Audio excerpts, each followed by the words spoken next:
Hello aspirants, welcome to the channel Your UPSC Notes. On this channel, I'll share with you all my own notes so that you get an idea as to how you can prepare short and crisp notes on different subjects जो कि both prelims and mains examination में आपको help करेगा. अगर आप मेरे notes से guidance लेकर अपने नोट्स बनाते हैं तो इसे लास्ट मोमेंट पर रिवाइज एंड मेमोराइज करना आपके लिए बहुत ही आसान हो जाएगा and also these notes will be very wholesome. Also अगर आप किसी स्पेसिफिक टॉपिक्स पर नोट्स चाहते हैं तो कमेंट या फिर आप किसी पर्टिकुलर टॉपिक पर नोट्स कैसे बनाएं ये समझ में नहीं आ रहा है तो आप कमेंट सेक्शन में कमेंट करके बताएं. मैं उस टॉपिक पर नोट्स आप लोगों के साथ शेयर कर दूँगी. सो आज का जो टॉपिक्स है हमारा जिस पे मैं आप लोगों के साथ अपने नोट्स शेयर कर रही हूँ that is criticism of the constitution. देखिए क्रिटिसिज्म अभी लास्ट वीडियो में हमने फीचर्स ऑफ द कॉन्स्टिट्यूशन जो टॉपिक नोट्स मैंने शेयर किया था उसके थ्रू हमने पढ़ा हमारा कॉन्स्टिट्यूशन इज़ द बेस्ट, उसके क्या फीचर्स हैं and why it is so and it is we also understood that we have the best constitution in the whole world in a way. But कोई भी चीज़ कितनी भी अच्छी हो उसका क्रिटिसिज्म तो करना पड़ेगा. ये यूपीएससी का फंडा है कि मतलब हमें अच्छी सी अच्छी चीज़ में we have to find the negativity और not negativity but the negative side of it और हमें लिखना पड़ता है आंसर में. और हमें कोई भी ख़राब सी ख़राब चीज़ में जो पूरा ही नेगेटिव है अगर हमें इंटरव्यू में भी हमें ये टेस्ट इस पे टेस्ट किया जाएगा और मेंस में भी होता है क्योंकि कोई भी कितना भी नेगेटिव सर्कमस्टांसेस सिचुएशन है हमें उसमें पॉजिटिविटी ढूंढनी है और पॉजिटिव में नेगेटिविटी. तो तभी यूपीएससी के लिए वो होलसम आंसर होता है, रिस्पॉन्स होता है वेदर इट इज़ मेंस और इंटरव्यू. और तभी वो उसको बोलते हैं बैलेंस्ड आंसर और बैलेंस्ड रिस्पॉन्स फ्रॉम एस्पिरेंट्स. तो हमने सारी जो कॉन्स्टिट्यूशन की अच्छाइयाँ देखी हैं, फीचर्स देखे हैं. आइए अब हम बुराइयाँ भी थोड़ी सी तो क्रिटिसिज्म देखते हैं. और ये सारे क्रिटिसिज्म मैंने नहीं दिए हैं, हमारे आप जैसे एस्पिरेंट्स ने हमने क्रिटिसाइज नहीं दिया. ये these criticisms that I mention are given by the scholars, those who have studied the Indian constitution and they have also studied the constitution of various other countries. So accordingly these scholars have given certain, they have criticized the Indian constitution on certain grounds. What are these grounds? पहला उन्होंने बोला कि हमारा constitution borrowed है, हमने उधारी का मतलब संविधान बना लेकर उधारी का बना दिया है, बस हमने अपना नाम दे दिया. बोरोड का तो मतलब यही हुआ. But is it so, is it completely true? I don't think so. This is my personally I don't think so. मतलब इन जनरल सभी को मतलब दैट इज़ द फैक्ट कि हमने सब चीज़ नहीं, हमने कोई चीज़ जैसे फॉर एग्जांपल अमेरिका से फंडामेंटल राइट्स हमने वहाँ से हमें वो सही लगी तो हमने इंडिया में हमने कॉन्स्टिट्यूशन में उसको एक प्लेस दिया according to Indian needs. We haven't copied word to word from the America, उधार नहीं लिया है. We have taken inspiration from the various constitution जो उनके पास बेस्ट था वो हमने लिया है. It is not so. अगर क्वेश्चन आता है that Indian constitution is a borrowed, yes or no, और क्रिटिकली एक्सप्लेन और एलैबोरेट तो आपको करना है हाँ बोरोड तो है बट थोड़ा बहुत पॉइंट्स बोरोड नहीं है, इंस्पायर्ड है और ये है but majorly it is not. Indian context में हम कोई भी चीज़ 100% बोरोड कॉन्स्टिट्यूशन को किसी भी कंट्री का कॉन्स्टिट्यूशन हम बोरो करेंगे हम ला ही नहीं सकते. Why? Because we are so vast and diverse country, we are so heterogeneous at various aspects and at various level. किसी भी कंट्री में ऐसा ये हेट्रोजेनिटी है नहीं तो हम कैसे भी वहाँ की चीज़ को हम इंडिया में कैसे अप्लाई कर देंगे. So it is not completely borrowed. दूसरा पॉइंट ऑफ क्रिटिसिज्म ने क्या दिया गया है कि carbon copy of government of India act 1935 उसका ही कार्बन कॉपी है. कुछ तो नया किया नहीं आपने, जस्ट उसी को कॉपी पेस्ट कर दिया, बोला कि हमने कॉन्स्टिट्यूशन बनाया है. द पॉइंट इज़ जो हमारे कॉन्स्टिट्यूशन फ्रेमर्स थे, कॉन्स्टिट्यूशन मेकर्स थे, उन्होंने देखा कि गवर्नमेंट ऑफ इंडिया जो ब्रिटिश सरकार चली आ रही थी एक स्ट्रक्चर था. हम उन सबको पता था कि इंडिया मतलब गवर्नमेंट कैसे फंक्शन कर रही है। They had experience. जो इलेक्शंस लेटर स्टेजेस में, प्री इंडिपेंडेंस से पहले जो लेटर स्टेजेस में इलेक्शंस हुए थे, उसमें जो INC was also taking part and winning the elections and taking part in government functioning। तो एक्सपीरियंस होने की वजह से हम कोई नई चीज़ क्यों लाएंगे, कम्प्लीटली नई, जिसका हमें पता ही नहीं है जो वो काम कैसे करेगा, और उसको लिखने के लिए, उसका स्ट्रक्चर बनाने के लिए हम कितने साल लगा देंगे। तो इसीलिए हमारे जो कॉन्स्टिट्यूशन मेकर्स थे, जो हमारे पास एक्सपीरियंस, जो हमने खुद को जिस पे काम किया था, जो हमारे पास ऑलरेडी रेडी था, इंडिया के कॉन्टेक्स्ट में वर्क भी टू सम एक्सटेंट कर रहा था, तो इसलिए हमने वहाँ से चीज़ें, उस स्ट्रक्चर हमने वही रखा, बाकी चीज़ें जो नहीं थी वो ऐड ऑन कर दी। सो इट्स तो क्रिटिसिज्म, यस कार्बन कॉपी था, हाँ कार्बन कॉपी एग्जैक्ट नहीं था, we were inspired, the structure was same and the other things was included. The government work around the constitution framers work around the government of India act to give us the constitution of independent India। दूसरा क्या था, तीसरा point of criticism था an Indian, not reflect spirit of India.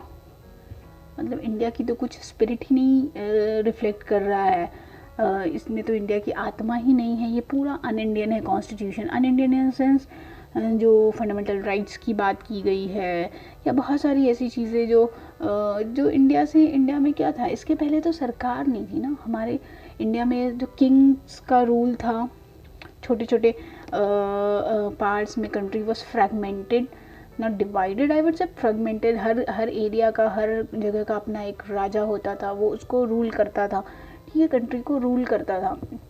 उस हिसाब से एक जो यूनिटरी, एक जो इंडिया को पूरे एक जो यूनिटरी सिस्टम होता है, पॉलिटिकल सिस्टम, वो तो था नहीं। तो जब वो था नहीं वो चीज़, तो फिर उस पर कानून भी नहीं था, उस पर कॉन्स्टिट्यूशन भी नहीं था।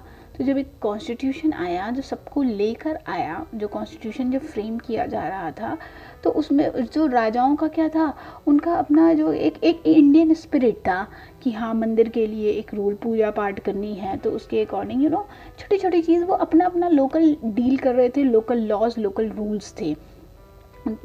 तो ये हर पार्ट के लिए, हर राजा, हर किंगडम के लिए अलग अलग था।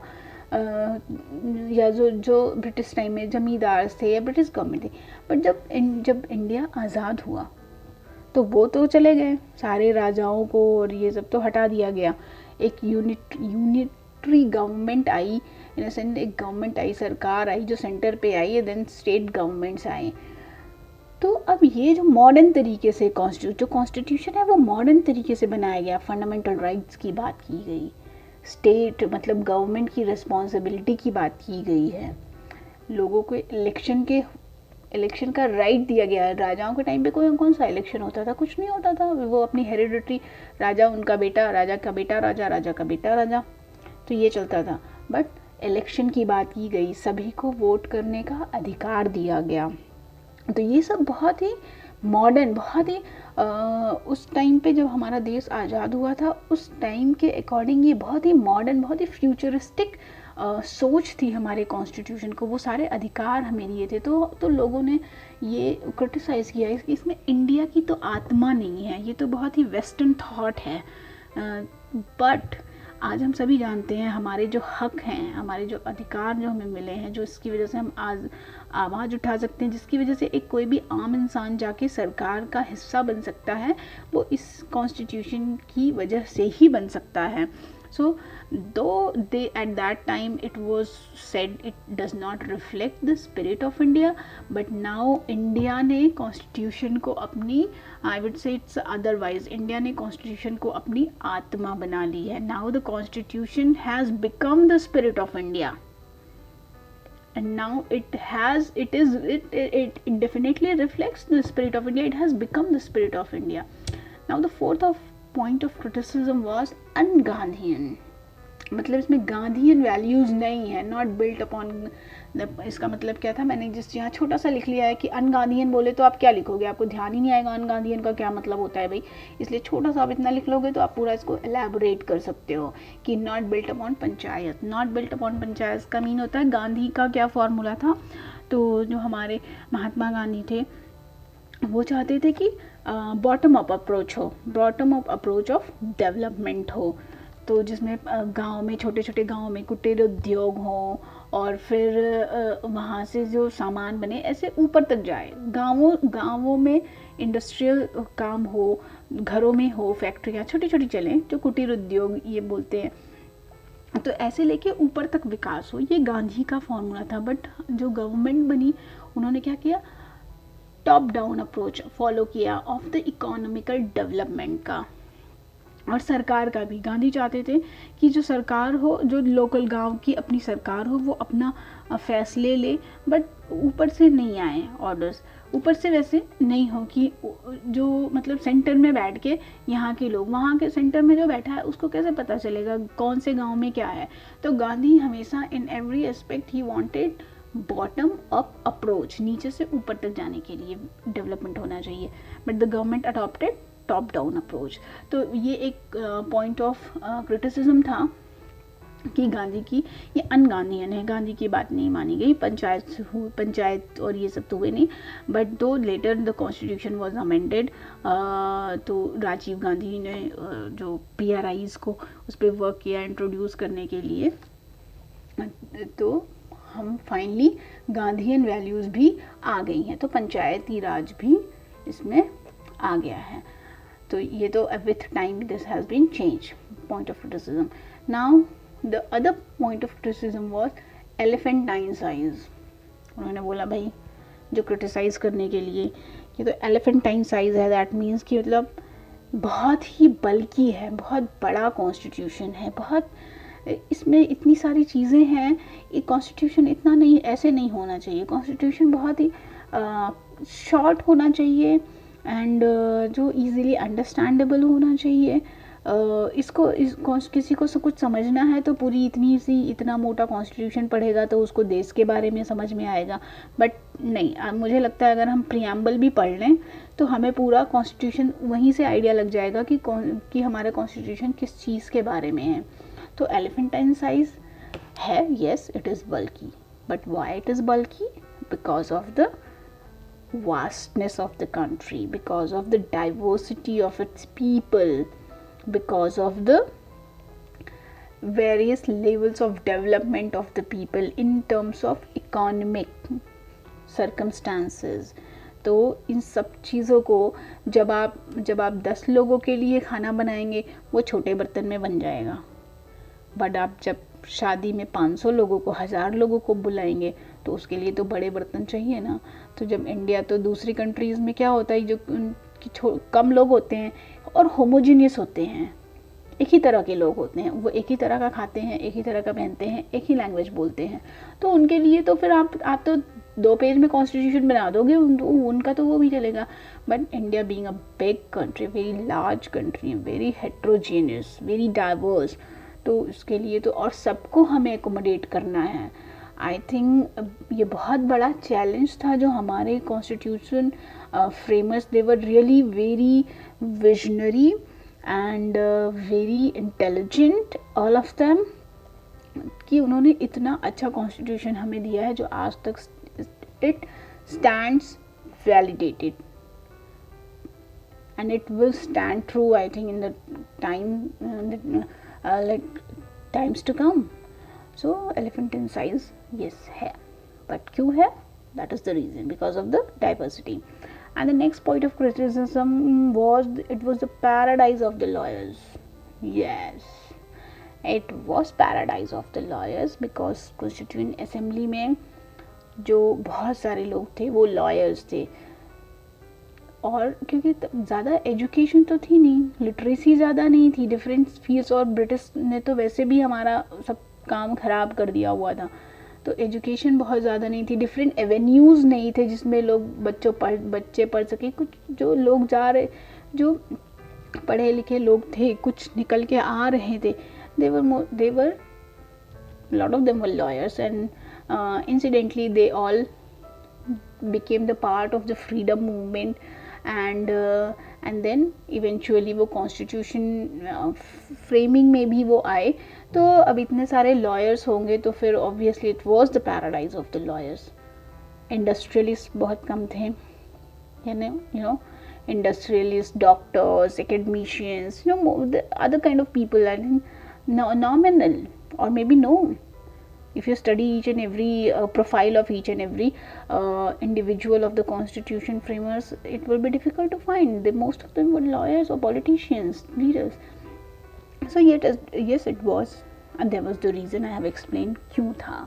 So this is all for the criticism of the constitution for this video.